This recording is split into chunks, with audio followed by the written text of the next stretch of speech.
Everyone hits a bump in the road. What do you do with it? Be inspired as we explore the ways people experience, navigate, and manage the ups and downs and twists and turns in this road trip called life.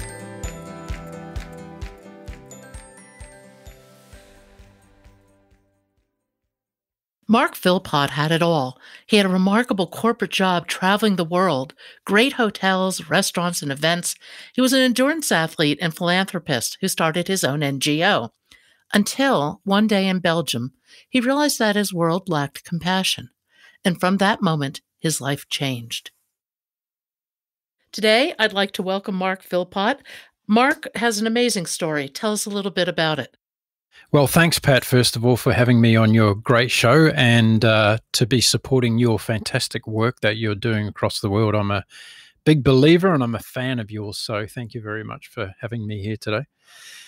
Look, we've all got a story. I think that's one of the fascinating things about mankind, isn't it? That every one of us has a story, and we can learn so much from listening to each other's stories, I think. And my story is, I don't want to say it's unique in any way. I think there's a lot of people that have probably traveled the path that I have in different aspects of my life. But I was a corporate warrior for many years. I spent most of my life on aircraft traveling around the world for a big multinational company, sitting in boardrooms and looking outside in all the amazing cities that I was in at the time and wondering, what's life really about? Is it about sitting in boardrooms and looking out glass towers? And before I knew it, a couple of decades had gone by and I was getting older and perhaps none the wiser. And I had a couple of epiphanies along the way because I thought, well, hang on a minute, something's going to have to happen here for me to really realize what the meaning of life is all about.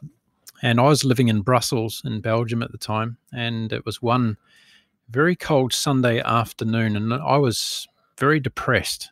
In fact, I was in a low state that I had probably never been in my life. And it was a combination of a lot of things. It was the actual day-to-day routine of flying around the world and having business meetings with people. It wasn't really bringing me any value. I was making shareholders of a company very rich and prosperous, but inside my soul, I was empty. I'd had a litany of relationships that hadn't worked out because I was traveling so much. I was in a foreign country that I wasn't exactly happy in. I was a single guy at the time. And I thought, I can't do this for the rest of my life. So at the time I was watching, inadvertently, I was watching a TV program. And the other side of the story is I was actually contemplating taking my own life. So that's how dark and desperate it was on this particular day. And I'd thought about the consequences of doing that prior to actually thinking about how I was going to do it. And I thought, well, for those people that do care about me around the world, it would be a pretty savage thing if I actually ended up going through with it. So there was a combination of things that stopped me that day. And the main one was what was happening in front of me on the television. It was a young man who was a sportsman in Belgium, and he'd just had a horrific accident and become paralyzed. And I watched him, and all of a sudden my own grief went to the side, and I thought, hang on a minute, there's somebody out there that's worse off than I am. And this young boy who was in this wheelchair looked a forlorn sight because he was one of the best athletes in the world prior to his accident. And at the age of 21, that dream was taken away from him in a very freak accident. And it kind of woke me up from my depressive state watching this young boy. And I thought all of a sudden, hang on a minute, there's something here. I've got to follow this signal that the universe has just sent me via my television set. So I made the decision that I wanted to reach out to this young guy and have a chat. And I don't really know why at the time, but I just had this intuition situation going on that it was a gut feel that I should be doing this. So long story short, I reached out to him, and he was quite, as you would imagine, surprised to hear from this guy ringing out of nowhere. And a few days later, I actually went to meet him. And long story short, we became good friends, and he helped me change my life, because what I did as a result of that process was I started to become compassionate for the first time in my life about somebody else, rather than thinking about my own woes and worries all the time.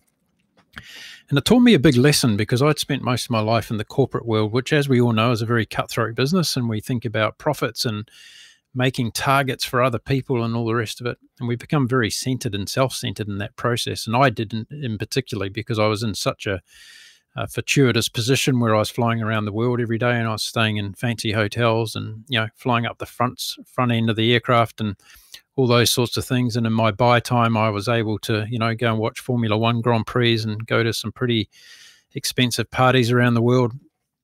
And it was all very shallow. So this was the first time that reality hit me in the face. And I'm not too ashamed to say that it was a good wake-up call for me. And it started me on a very lengthy journey from that day into the world of philanthropy and giving back and trying to make a difference in the world. And I have that young man to thank for that, because he was the catalyst of change. And it was through that particular experience, meeting a young guy in a wheelchair, that I actually ended up meeting Christopher Reeve, Superman.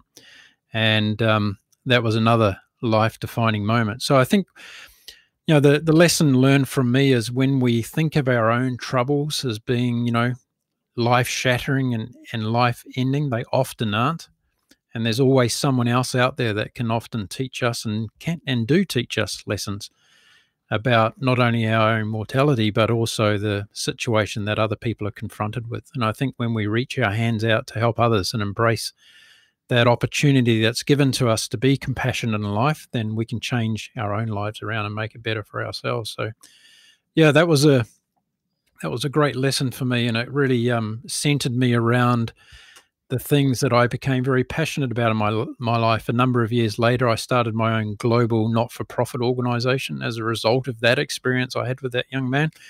I started to help people in all over the world and bring volunteers into different activities that we were doing in our organization. And those activities actually still remain as a very central part of my life and who I am as a human being today. It's an amazing story. One of the things I've noticed lately, since I follow you on Facebook and social media, is you've also really dedicated yourself to changes for better health. Yeah. Look, Pat, I think one of the things that we all know is it's never too late in life to make changes, right? Life is so fantastic. It doesn't matter how old you are. It doesn't matter where you live in the world. It doesn't matter what your situation is. And I think we're learning that through this current global, situation we're all confronted with at the moment. There's so many creative things happening around the world. And, I've taken some inspiration from that. And I thought, right, this is a time when I can maybe, tick off some of those boxes that I've been missing in my life, and health and well-being was certainly one of them. And I've been living in denial for a lot of years. Look, I've run 69 marathons in my lifetime. I've done, Ironman triathlons around the world and done all sorts of endurance sports events. And immediately after those events, I would go and load up on junk food, and I would treat my body abysmally. So I've just recently decided, right, in fact, 4 weeks ago, I decided, right, that's enough. I've got to walk the talk. Here I am trying to tell everybody else to live a healthy life, and I've got to do it myself. So I started off by doing a 48-hour fast, and had never done a fast before in my life, so I didn't know what it was like to go hungry for a couple of days. And it was the best thing that I could have ever done, because on the outside of that, I stopped my craving for sugar. I've now stopped for 4 weeks. I've had no processed sugar in 4 weeks. I'm sleeping like I've never slept before in my life. I've got so much energy and creativity coming out of my soul, and it was pretty strong before I started this health kick. So now I've gone into kind of hyper mode. My puppy tells me I'm in hyper mode every day. And yeah, I've just recently tried to spread that love and get other people around the world onto the same bandwagon, because, I'm now walking the talk, and I'm feeling amazing as a result of it. It is incredible. Your diet is so important. And I always tell people, if you can get off sugar, you will have more energy and clarity, and sugar and caffeine, actually, more energy and clarity than you've ever had before. And they think I'm crazy, but if you can just give it a few days, it's incredible how it can change your life. Yeah, it is. And, as a cancer survivor myself, it's one of those things where, we know when our body is broken. And if we listen to our body, not only in the times that it's broken, but in times of when it might be run down, or where it might be tired, or it might be actually craving something nutritious that you're not giving it. And if we actually truly listen, and I just made a video this morning, I said, look, stop telling yourself lies about what you're eating. You're the person that's responsible for what goes into your mouth, right? And I was the one lying to myself. I was saying, look, I could have this ice cream today. It's not going to hurt me. And I could have this piece of chocolate tomorrow. It's not going to hurt me. And look, all those things in moderation are okay. We all know that. But, I was excessive, and I tend to do things excessively in my life. So I had to own up and take ownership of that, which I have now done so. Now, I have to backtrack. I never knew that you had cancer. Yeah, I had melanomas, and Mhm. I also had another malignant growth when I was young, actually in my leg, that was removed, and went through a pretty bad time at that stage. But yeah, here I am today. I'm fit and healthy, and again, these hurdles that we have in our life are sent to us for a reason, right? They wake us up. They make us aware of what's going on, not only in our lives but those that are close to us. And often they can turn into very positive experiences, as we're seeing around the world now. I think that got two kinds of people out there: those that are living in fear about this pandemic, and those that are seeing the opportunities as a result of it. And I think it's fantastic as I look at people who are coming up with innovative ways to do business. You and I are chatting on a podcast today on different parts of the world. I'm sitting on my sailboat here on the ocean in Australia. I think it's amazing what we can do today with technology and a little bit of foresight, right? So, yeah. I think it is too. And, one of the things you always say is get out of your comfort zone. And I think once you're out of your comfort zone, that's the place where creativity can enter. Mm, mm.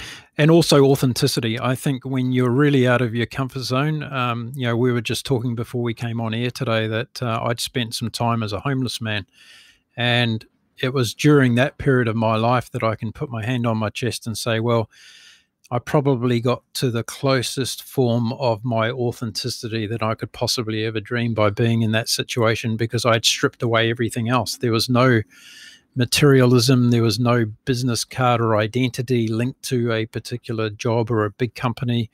I was out there in the wilderness, so to speak, of life, and I got to see up close and personal what humanity was all about. And yeah, I look back at that period, and that was another very significant life-changing experience for me that taught me a lot about myself, but also about the generosity of human beings. And we see that every day if we open our eyes. I agree. I think there's so much beauty and joy if we just take the time to look. I found, like you, I've been through a bit of a journey, and it has led to a lack of materialism. And I'm very out of step with many people around me as a result of that, which is fine. But I found that a lack of materialism um, opened the world to adventure. And one of the things I've learned through COVID is having some adventure is essential to who I am. Mm. Yeah, that's a really good point. And I think in terms of when you actually, I'd like to throw a question back to you. What is adventure to you? How do you define adventure? I think you can find adventure in small things, in daily things, and in big things. Obviously, the idea of traveling around the world is a great adventure. But one of the things I did with COVID upon us is I bought a macro lens for my camera. I've become a really addicted to photography. And that forced me that to rather than look at this huge, large picture, which is where I usually am, to go deep and small and look around me at the world right in my backyard. And it's Mm. an amazing world. You just have to stop and see. Yeah, that's fantastic. I love that. And I asked you that question because I feel as though some people get hung up on the thought that they have to travel around the world to have that big adventure, yet right outside your door, as you're just saying. And one of the things that I love to do is I take my little puppy dog out for our walk late in the afternoon, and we watch the sunset together. And for me, that's an adventure, because every day that sunset's different, and it's so beautiful and it's so unique, and it's free. Like, we don't have to pay to watch a sunset, right? And I've actually got him trained now where he actually sits on my lap and we're looking at the sunset together, and he's actually taking it in, and it's an incredible, that's to me is an adventure that we're having together, which is extraordinary. It is. And I think that people just need to be alert. I think that these bumps in the road can be a portal into a much richer, more conscious, more meaningful life, but you have to be willing to take that leap. And one of the things that you said that, oh, I thought it was so spot on. Hold on, I made a note of it. You said the journey to freedom was not about was about not doing what we're conditioned to do. Yeah. And I understand that that can be really hard, because it was for me.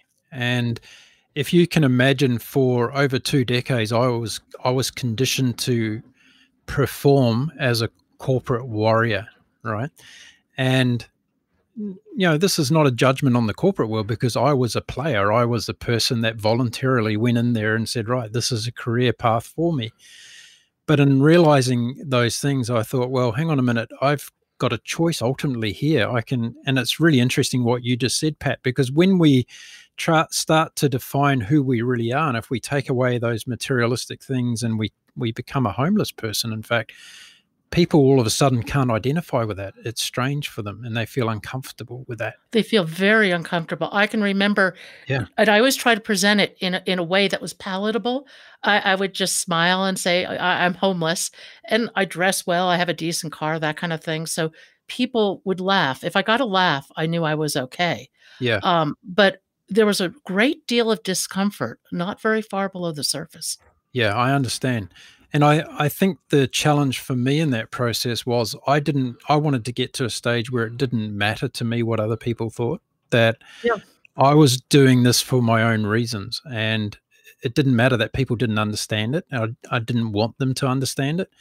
A lot of people took interest in the process because they were quite fascinated that I would go from being a highly paid corporate executive to choosing to not having any fixed abode, and also to put it out there to the universe for people to show me love, to provide me with shelter, and to provide me with food. And that was a request that I went through when I did that social experiment. So the bump in the road can be something such as a medical condition. It can be a choice that we make every day. I always go back to the movie Sliding Doors because I think that was so great, where either you catch the train at that moment or you don't, and you got to wait for the next one. That often determines what our life journey can turn out like, right? Oh, absolutely. I look back on my life. There was one adventure I did not take, and it's always haunted me. I think it would have led me to a very different path. And it was, some decades ago when the Exxon Valdez had that terrible oil spill in Alaska. And I was in a situation where I could have taken time off and volunteered and go up and help clean up the beaches and the animals, and I didn't. And that has always haunted me. Mm, And I'm convinced that had I taken that path, my life I know my life would have been very different, and I yeah. have no regrets. I've had a very interesting life path, but I think that when these doors of opportunity open, you have to jump through them if you can. You just have to. Mm. And you talk about the comfort zone, and I think for people listening today to understand really what that's all about, it's about, for me anyway, it's about growth. It's about getting to the other side of that fear that we all hold on to, whether it be, and for me, up until recently, it was my diet. I had a fear of actually eating well, believe it or not, because I thought it was boring. And I thought that what I was putting into my body, because it was so laced with sugar and it was keeping me high all the time, that I thought it was okay. But the fear of eating well has actually turned into a love and a joy and a reconciliation with my own body to say, hey, this is okay. Not only is it okay, it's absolutely fantastic. So when we get through that, that comfort zone, and we press through to the other side many, many times. And I remember once sitting down and talking to Christopher Reeve and Robin Williams about this, actually, and we talked about the whole, what's on the other side of the comfort zone. And Robin Williams actually said, what's on the other side of your comfort zone? It's the true you. And, I thought that was, and, years later, obviously, after things happened in his life, we found out what the true him was, right? In terms of Robin Williams. And a lot of people didn't know the truth, that the guy was sheltering himself from this hugely painful experience of depression, right? And a lot of people have got that, and a lot of people are dealing with that right today. And all I can say is that on the other side, if you give yourself the opportunity and if you let go of the fear, there is going to be something amazing that you can embrace and be part of. I also think facing fear is part of our journey. And if we can learn to face fear, the fear is always a little different, has a slightly different tone, but it's the same. If we can develop the courage to face our fear, we move through it. And as you say, it opens up our world to amazing experiences in many cases. And I think that once you really go through really terrible fear at least once, it gives you the confidence you can do it again and again and again. Yeah, indeed. I play a little game with myself every day when I wake up, and the first thing that happens is my puppy jumps up onto me and says, "Come on, it's time to get up and go out." And the little game I play with myself is I say, "Right, I've got 24 hours to live." And I put myself in a mindset that this is my last day. And I'm going to go out there and I'm going to make the absolute most of it. And we all hear about making the most of every minute or every day that we've got, but how many people actually truly do that? So I get up every morning and I say to myself, this is it. This is my last day. So get out there and make the most of it and do whatever you can to make the world a better place first, and then to enjoy every experience that you're about to have. So again, Pat, I want to thank you for inviting me on your show today, because it's giving me a highlight of my day as I face what could be, who knows? We don't know when it's all going to end, right? So Nobody make the knows. most of And every one of these moments. I love your game because it's too easy to get into a rut. Even when you've pushed through all these barriers again and again, you can still fall back into a rut. I know certainly for me during COVID, it forced me to rethink all of Cancer Road Trip, put things off a full year. It interfered with potential corporate interest in the program. And for a few weeks, I was just beside myself. And I decided I've been wanting to do a podcast for a while. I thought I would do one more travel oriented, but it occurred to me a bump in the road was relevant to Cancer Road Trip, to the world, to everything. So I just kind of dove in and went for it. And I suspect it will take me interesting places. Oh, there's no question about it. And another thing that happened to me in terms of, you know, that life journey and bump in the road was I've just started writing my latest book, and it's about the last 25 days of my father's life. And it's a reflection on, I was fortunate enough to create the opportunity where I spent the last 25 days of his life next to him in his hospital bed. And 24 hours a day, him and I, we built a bridge that we never had in our relationship in our life before. And the reason I just mentioned to you about the game that I play is because I never knew during that time with my father whether he was going to survive until the end of that particular day that we woke up. And one day he didn't. And I got to the stage where I learned how to maximize the 24 hours that I was given with to somebody that I loved, and was learning to love for perhaps the first time in my life. And it was a very powerful experience, as is writing the book now about that experience. And again, it's giving me an opportunity to go back and reflect about another bump in the road, and that was losing one of my parents. That was a significant bump that affects all of us when we get to that stage in life. And dealing with grief and dealing with loss is something else that can also make us stronger and can also make us more compassionate as we travel our journey along the road. If you could rewrite your story, would you? No, I wouldn't change a thing. No, everything, and you know, one day I'd like to make a movie about it, because it's an amazing script, and I've just been blessed and fortunate enough to live such a fascinating life on all corners of the world and meet so many amazing people that have, you know, aided to my growth as a human being, that I wouldn't change one second of it for anything. You have an amazing project coming up here in the States, actually. Talk to us a little bit about it because I think it's just fantastic. Well, I've mentioned to you that previously at the beginning of the show that I've, you know, learned how to become a philanthropist throughout the years. And, you know, one of the things that we talk about when we talk about philanthropy is you don't have to be somebody like a Bill Gates or a Warren Buffett with millions and millions of dollars to give back and make a difference in the world. We can all do it, and a lot of people do. They volunteer their time for wonderful organizations. They donate money to all sorts of different causes. The thing I love doing is I love creating projects where I can bring people from all over the world to be involved in making a difference. And my next project has already been 2.5 years in the making.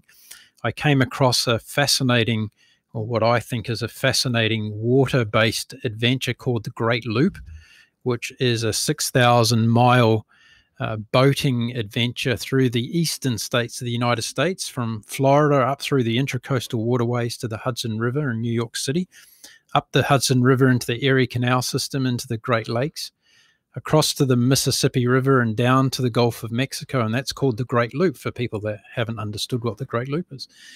And I came across this on a YouTube video a couple of years ago. I thought, wow, wouldn't it be fantastic to go and do that? Because I live on a boat and I love boats. But wouldn't it be great to involve some young people who are, a little bit off the rails at the moment, and they may not be knowing exactly what they want to do with their lives? Wouldn't it be good to take them on an adventure like this and to give them an opportunity to develop some life skills that they perhaps don't have? And also, importantly, to develop some technical skills. So I've been working in the backgrounds with a lot of friends of mine across the world, and people who have different expertise. They might be photographers, they might be musicians, they might be artists, they might be entrepreneurs.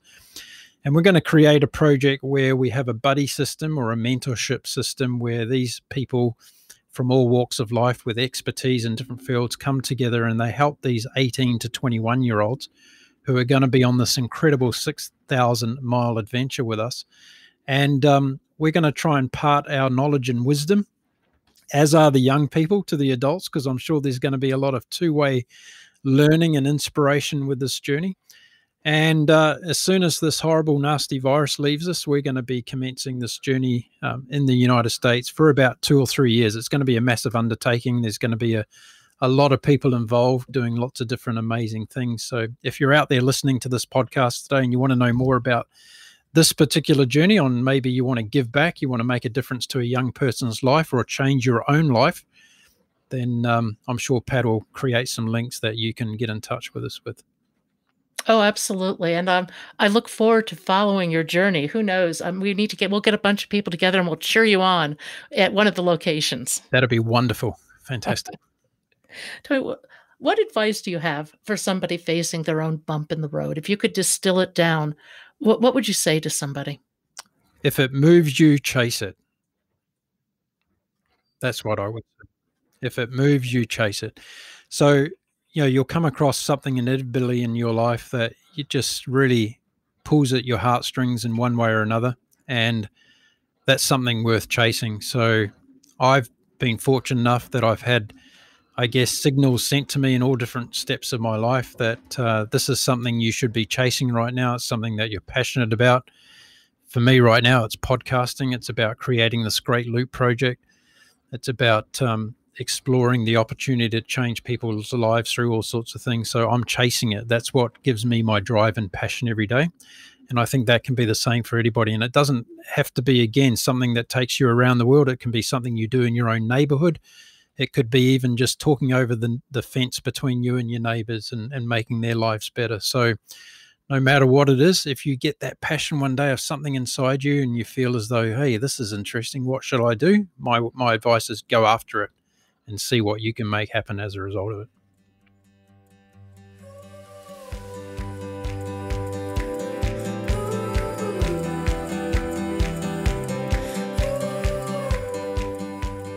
Thank you for joining us today. I hope you found something in today's podcast that inspires you along your own life path, because sometimes a bump in the road is actually a portal into a more conscious and meaningful life. Bump in the Road is a production of Cancer Road Trip. Subscribe to the podcast, follow us on social media at Cancer Road Trip, and you can learn more at www.cancerroadtrip.com. Until next time, be safe and be well.